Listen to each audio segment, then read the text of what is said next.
Welcome to Pinoy 101 and today's lesson, the native Philippine language of Waray.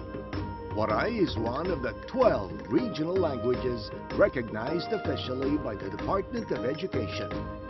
It is a Visayan language mainly spoken in the provinces of Samar, Leyte, and Biliran. If you are planning on taking a trip to any of these places, here are a few basic greetings and phrases you'll find useful. Maupay nga aga, maupay nga udto, maupay nga kulop, maupay nga gabi. Ani mo ngaran? Mark ito na kon ngaran. Kumusta kaya na?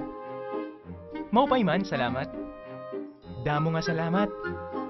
Waray sa pa yan. Oo.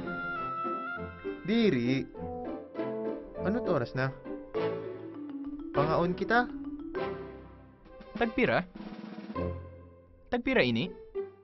Maupay nga patron.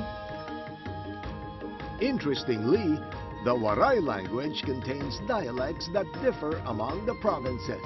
This shows how truly rich this Philippine language is. Stay tuned for more lessons in Pinoy 101.